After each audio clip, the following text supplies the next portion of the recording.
चुनाव परिणाम के बाद लगातार कांग्रेस के भीतर घमासान की खबरें आप हर दिन सुन रहे हैं। 4 दिन पहले हरीश धामी के बयान ने भूचाल ला दिया था उत्तराखंड कांग्रेस में, जिसके बाद कई विधायकों की नाराजगी की खबरें उत्तराखंड के सियासी गलियारों में सुनाई दे रही हैं। और इस बीच यशपाल आर्य ने नाराज चल रहे विधायकों को नसीहत दे डाली है। तो वहीं प्रदेश अध्यक्ष करण महरा बार बार यही समझाते हैं और समझाने की कोशिश कर रहे हैं कि ऑल इज वेल है पार्टी के भीतर, लेकिन क्या वाकई उत्तराखंड कांग्रेस में सब कुछ ठीक है?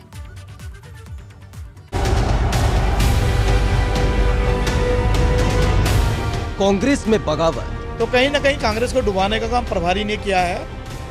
यशपाल आर्य की नसीहत। निर्णय है पार्टी करेगी, हाईकमान करेगा, केंद्रीय नेतृत्व करेगा, लेकिन अनुशासन के दायरे में हमें रखकर अपनी बात कहनी चाहिए।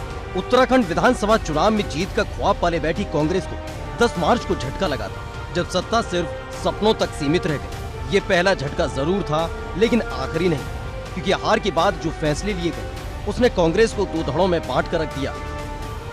एक के बाद एक कांग्रेस के विधायक सामने आ रहे हैं और साफ करने लगे हैं कि उत्तराखंड कांग्रेस में सब कुछ ठीक ठाक नहीं। ये चीज़ें सामने आ जाएगी। हम लोग मंथन कर रहे हैं और हमारी कुछ चीज़ें हमारी जानकारी में भी हैं। और अगर विधायक नाराज होते तो मेरे से बात होती, मैं सब विधायकों के टच में। और आज मैं कह सकता हूँ आपके चैनल के माध्यम से सारी चीज़ें ठीक हैं, कोई ऐसी दिक्कतें नहीं हैं, कोई 10 विधायकों की मीटिंग नहीं हुई और जो नाराजियां थी उनको ठीक कर लिया गया। उत्तराखंड के सियासी गलियारे में चर्चाएं आम कि संगठन में जो बदलाव किए गए उससे कांग्रेस के 10 विधायक नाराज हैं और उनकी नाराजगी का आलम यह है कि वो इशारों में नहीं बल्कि सीधे सपाट अपना गुस्सा जाहिर कर रहे हैं। और आपको समीक्षाएं करनी थी, किसी ऐसे व्यक्ति को भेजते जिसका वजन होता, जिसकी बातों को सब लोग मानते हैं। आपने ऐसे व्यक्ति को भेज दिया जिसके नाम से उत्तराखंड का जनमानस चिढ़ता है। आपने यादव भेज दिया, जिन यादवों ने उत्तराखंड के जो है हमारी माँ बहनों की आबरू के साथ खेलने का काम किया, उनके ऊपर जो है गोलियां चलवाई, मुजफ्फरनगर कांड कर दिया, खटीमा कांड कर दिया।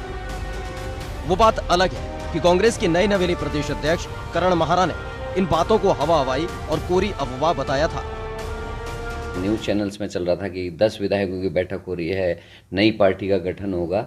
भाई, एंटी डिफेक्शन लॉ इस देश में है, हम लोकतंत्र में है, और वो हॉरिजॉन्टल और वो दोनों तरीके से देखा जाता है। ऐसा नहीं कि आप इतने उठे और चले गए। वो मीटिंग कहीं नहीं हुई जिसका बड़ा जोर शोर से हल्ला था कि 10 विधायक आज शामिल हो रहे हैं, शाम को होगी मीटिंग, कल को पार्टी टूट रही है। और मैं लगातार सबसे कह रहा था ऐसा कुछ नहीं होने जा रहा। कुछ लोग जो लगातार कांग्रेस को कमज़ोर करना चाहते हैं, उन लोगों ने ये न्यूज़ चलवाई।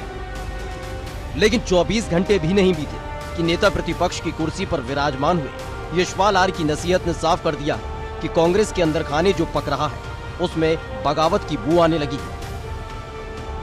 मैंने सभी से कहा है, माननीय विधायकों को कुछ शिकायत है या कहीं कुछ उनकी अपनी कुछ कहना है, कुछ समस्या है, तो उनके लिए मंच है, पार्टी फोरम है और एक प्लेटफॉर्म है, वहाँ कह सकते हैं। सार्वजनिक रूप से ऐसे बयानों से हम सभी को बचना चाहिए। 10 मार्च के बाद से एक के बाद एक सामने आ रही तस्वीरों के साथ साथ बयानों ने कांग्रेस को संकट में डाल दिया, जिससे उबारने की जिम्मेदारी प्रदेश अध्यक्ष नेता प्रतिपक्ष को दी गई। देखना दिलचस्प होगा कि कांग्रेस में मचे घमासान का परिणाम क्या होता है। एबीपी गंगा के लिए देहरादून से पंकज राणा की रिपोर्ट।